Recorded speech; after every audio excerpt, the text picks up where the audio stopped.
Hello everyone.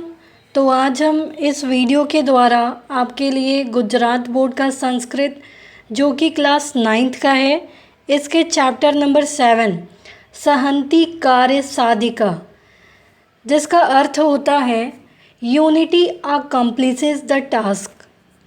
इसके हम part 1 को लेकर आए हैं। इस चैप्टर को भी हमने 2 पार्ट में डिवाइड किया है, पार्ट 1 और पार्ट 2।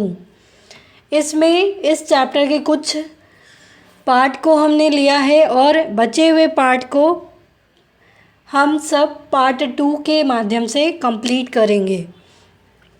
तो सबसे पहले चैप्टर का मतलब समझते हैं। सहंति कार्य साधिका। सहंति इट मीन्स यूनिटी, एकजुट होकर कोई भी कार्य करना, कार्य यानी टास्क, साधिका अकम्प्लिश करना, पूरा करना। तो यूनिटी, एकजुट रहकर हम किसी भी कार्य को पूरा कर सकते हैं। तो आइए इस चैप्टर को हम स्टार्ट करते हैं। चैप्टर नंबर 7 सहंति कार्य साधिका। Hitopadesha is a famous collection of stones in Sanskrit. Hitopadesha Sanskrit में पत्थरों का एक प्रसिद्ध संग्रह है। The writer is Pandit Narayan. इसके लेखक कौन है? Pandit Narayan. It is believed that this work was composed in the 9th century AD। AD यानी एनो डोमिन। तो ऐसा माना जाता है कि इस काम की रचना 9वीं शताब्दी में की गई थी। In this work, there are many fables which have a moral. One of those stories is presented here.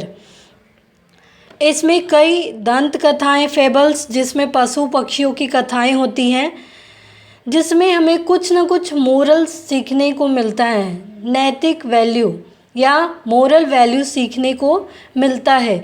तो इसी कहानी में से एक स्टोरी यहाँ पे प्रेजेंट की गई है, प्रस्तुत की गई है। In this story the importance of organisation is described.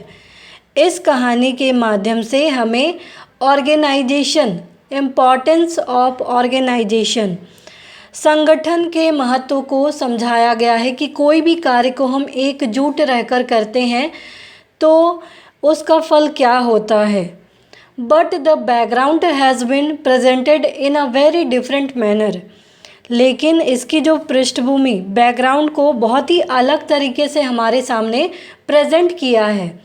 If we are constantly suspicious we may not be able to get anything to eat or drink. यदि हम लगातार किसी भी चीज़ में डाउट करें, संदेह करें, डाउट करें, तो कभी भी हमें कोई भी चीज़ खाने को या पीने को नहीं मिल सकता है। अगर आप कोई भी चीज़ खा रहे हो और उसमें डाउट करो कि नहीं ये अच्छा नहीं है या फिर इसमें कुछ बुरी कीड़े मकोड़े गिर गए, जो भी, तो आप डाउट के कारण, संदेह के कारण उस चीज़ को कभी खा नहीं पाएंगे, पी नहीं पाएंगे।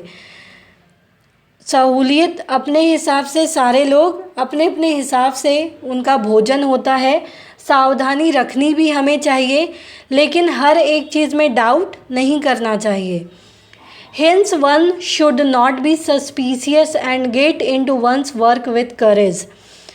इसलिए किसी को भी संदेह नहीं होना चाहिए और साहस के साथ किसी भी काम को पूरा करना चाहिए। When one begins to do this, if problems are created due to qualities like greed, then it is organization which helps। जब भी कोई काम की शुरुआत या जब भी कोई ऐसी शुरुआत हम करना चाहते हैं और लालच जैसे गुण हम में आ जाए, तो ये एक समस्या है, ये एक प्रॉब्लम है। इसके कारण कोई भी काम की शुरुआत हम करते हैं, उसमें अगर लालच जैसे गुण आ जाए तो ये एक समस्या पैदा करती है और हम कोई भी कार्य को संगठन के साथ या ऑर्गेनाइजेशन के साथ कंप्लीट कर सकते हैं, उसे कंप्लीट करने में हमें हेल्प होती है, मदद होती है। This is the moral that can be got from this story. ये स्टोरी से यही मोरल हमें सीखने को मिलता है कि कोई भी काम को यूनिटी बनाकर करने से वो काम सफल होता है। If the animal kingdom can live in organisation, human society too should try to live in a similar manner. जब पशु पक्षी, जो पशु राज्य में भी जो लोग एक साथ एकजुट रहकर रह सकते हैं, एक काम कर सकते हैं, तो ह्यूमन, हम सब मानव समाज को भी इन सभी चीज़ों से सीखना चाहिए। This is also suggested in this story. As you look at the story from the point of values, also remember that you have to learn the various past tense from forms of the verbs used in this lesson. इस कहानी में और भी क्या बताया गया है कि जैसे जैसे हम कहानी के मूल्यों को देखते हैं, तो ये भी हमें इसमें पास्ट टेंस का प्रयोग किया गया है, वर्ब का प्रयोग किया गया है, उसे भी हमें ध्यान रखना है। तो आइए इस चैप्टर को हम लोग स्टार्ट करते हैं। अस्ति गोदावरी तीरे विशाला शाल्मली तरु। There was a large silk cotton tree on the bank on the river of Godavari. Godavari नदी के तट पर एक बहुत ही विशाल बड़ा पेड़ था जिसका नाम था शाल्मली तरु। विविधेभ्यः देशेभ्यः समागता बहवः विहगा तत्र रात्रो निवसन्ति। यहाँ से बहुत सारे कई ऐसे पक्षी थे जो विभिन्न देशों से, अलग अलग देशों से, विविधेभ्य यानी अलग अलग देशों से यहाँ आकर रात में रुकते थे। तत्र रात्रो निवसन्ति यानी रुकते थे। तेषु लघुपतनक नामा वायशा अपि एकतमः अस्ति। उसी में एक पक्षी का नाम था लघुपतनक, जो कि क्रो था। वायशा यानी क्रो। अथ कदाचित् प्रभात काले सह वायशः कृतान्तं द्वितीयम् एव अटन्तं व्याधम अपश्यत। अथ कदाचित् एक बार उसने प्रभात काले सुबह के समय में क्रो को कृतांतम यानी मीन्स क्या होता है, गॉड ऑफ डेथ, या इसे हम यमराज भी कह सकते हैं। तो उसने वहाँ पे अटंतम यानी वंडरिंग, घूमते हुए वहाँ पे देखा। व्याधम अपश्यत, व्याधम यानी शिकारी को। लघुपतनक ने एक शिकारी को, जो कि यमराज का दूसरा रूप है। क्यों? क्योंकि यमराज भी प्राणों को हरता है और शिकारी भी शिकार करके लोगों की जान लेता है। तो उसने देखा और क्या सोचा, तम अवलोक्य सो चिंतियत, यह देखकर उसने सोचा, अद्य प्रातरेव अनिष्ट दर्शनम संजातम, न जाने तत् किम नम अभिप्रेतम दर्शिष्यति इति विचिन्त्य सह व्याकुल संजाता। उसने सोचा कि शिकारी को देखकर क्या सोचा कि जरूर सुबह एक बुरी खबर या बुरा नज़ारा देखने को मिल सकता है। मुझे नहीं पता है कि क्या होने वाला है, क्या अनिष्ट दर्शनम या अवांछनीय चीज़ जो वो नहीं देखना चाहता हो, वो क्या होने वाला है, ये उसे नहीं पता है। किसको? लघुपतनक को। और वो ये सोचकर घबरा जाता है, व्याकुल हो जाता है। इसके ट्रांसलेशन को देख लेते हैं। There was a large silk cotton tree on the bank on the river of Godavari. Many birds who had come from various countries used to stay there at night. Among them was also a crow by the name Lagupatnak. Now once the crow saw a hunter like the second god of death moving about in the morning. Having seen him, He thought, today in the morning itself the sight of a bad thing took place. I don't know what undesirable thing it will show. Thus thinking he became anxious. ये इसे सोचकर व्याकुल हो जाता है। गोदावरी नदी के तट पर एक विशाल पेड़ है जिसका नाम है सिल्क कॉटन ट्री या शाल्मली तरु। तरु यानी पेड़। वहाँ पे बहुत सारे पक्षी आकर रात में रुकते हैं। एक बार एक क्रो जिसका नाम था लघु पतनक, उसने एक हंटर को, शिकारी को देखा। शिकारी कैसा? जो कि God of death, second God of death, जो कृतांतम भी जिसे हम कहते हैं यमराज के तौर पर उसे देखा, क्योंकि वो लोगों की जान लेता है। और उसने सोचा कि सुबह में कुछ न कुछ गलत होने वाला है, बैड होने वाला है, बुरा होने वाला है। और यही सोचकर उसे घबराहट हुई, वो व्याकुल हुआ। अथ तेन व्याधेन तंडुलकणान विकीर्य जालम विस्तीर्णम। यही व्याधेन यानी शिकारी, तंडुलकणान यानी राइस ग्रेन, उसने क्या किया? राइस ग्रेन को फैला दिया। किसने? शिकारी ने।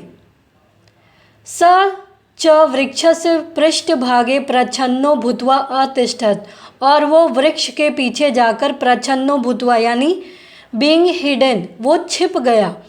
तस्मिन्नेव काले चित्रग्रीव नामना कपोत राजा परिवारेण स गगने व्यर्सपद। उसी समय चित्रग्रीव नाम का, जो कि कबूतरों का किंग ऑफ पीजन, वो वहाँ पे घूम रहा था या फ्लाई, उड़ रहा था। भूमो तिष्ठति तंडुलकणान दृष्ट्वा कपोतः लुब्धा अभुवन। भूमि में चावल के टुकड़ों को देखकर कुछ कबूतर लुब्ध यानी उनको लालच आ गया। ततः स कपोत राजा टंडुलकण लुब्धान कपोतान अकथयत।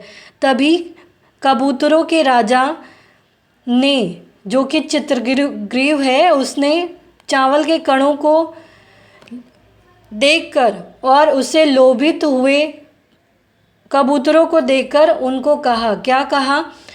कुतो अत्र निर्जने वर्णे तंडुलकणानाम संभवा। क्या ऐसा संभव है इस निर्जीव वन में, जहाँ कोई आता जाता नहीं है, यहाँ चावल के दाने दिखेंगे? तस्मिन् तन्निरूप्यताम तावत। बहुत ही सोच समझकर कोई भी कार्य को करो। ये वो दूसरे कबूतरों को समझा रहे हैं, जो कि चावल देखकर उन्हें खाने को मन हो रहा है। तो इसके राजा उनको समझा रहे, वो कह रहे कि तन्निरूप्यताम तावत, तो पहले सोचो। भद्मित्रम न पश्यामि, मुझे इससे कुछ भी अच्छा नहीं लग रहा है। अनेन तंडुलकण लोभेन अस्माकं महदनिष्टमपि भवितुम महर्ति। मुझे इससे कुछ भी अच्छा नहीं लग रहा है और चावल के दानों को देखकर या इस दानों के इस लालच के रूप में बहुत ही बड़ा कुछ गलत होने वाला, अनिष्ट, बुरा होने वाला है, ऐसा मुझे लग रहा है। अतः सर्वथा अविचारितम कर्म न कर्तव्यम। इसीलिए तुम सब भी बिना विचारे या बिना सोचे समझे कोई भी कार्य नहीं करना। यतः, बिकॉज या क्योंकि।